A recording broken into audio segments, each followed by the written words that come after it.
You're safe in the coffin, the tragically dead brother, while I'm lying my ass off to this man who could put me in prison for the rest of my life. She knew Joseph would never let that happen.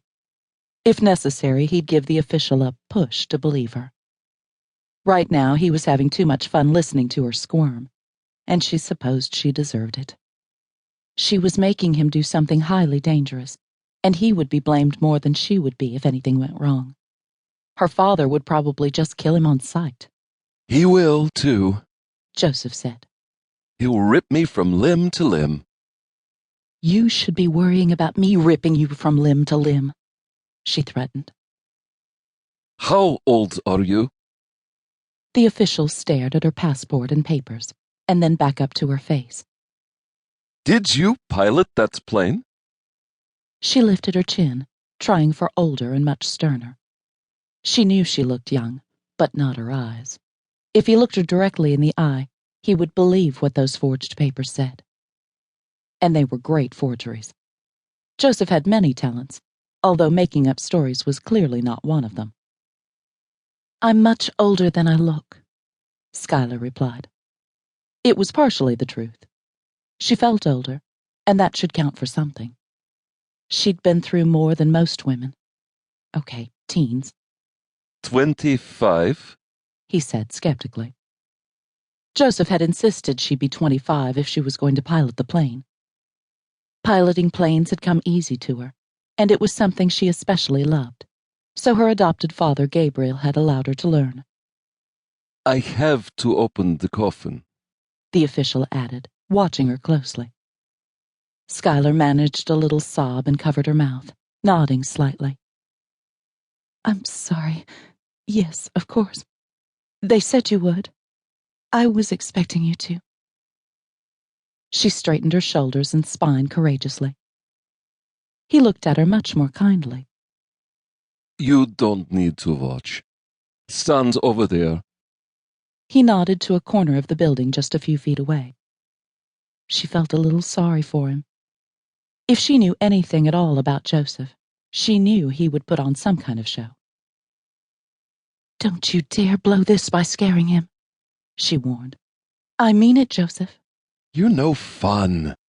I can always remove his memories. Wouldn't it be so delicious to do an impression of Count Dracula? I've watched the movie 1,000,000 times. I've got the look and accent down perfectly. He sounded far too eager. It took a lot of discipline to keep amusement from her mind where he could read it. She didn't doubt for a moment that Joseph could do a perfect Dracula impression. Resist the urge. We aren't out of the woods, and we can't afford to take any chances. We're in Carpathian territory, or at least close enough that someone might be near us to sense the use of energy. Restrain yourself, Joseph. He heaved a sigh.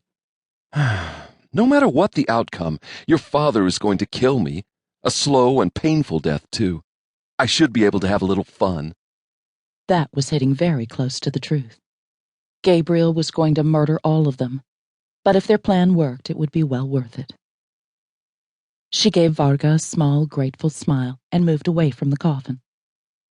Standing in the open door, her arms wrapped around her middle for comfort, she stared outside into the gathering darkness, holding herself very still. Their plan had to work. Behave, Joseph, or else. Gabriel's in London, and I'm here. She had never been on the receiving end of Gabriel's wrath, but he and her Uncle Lucian were legendary vampire hunters. The Carpathian people, most extremely powerful, whispered their names in awe.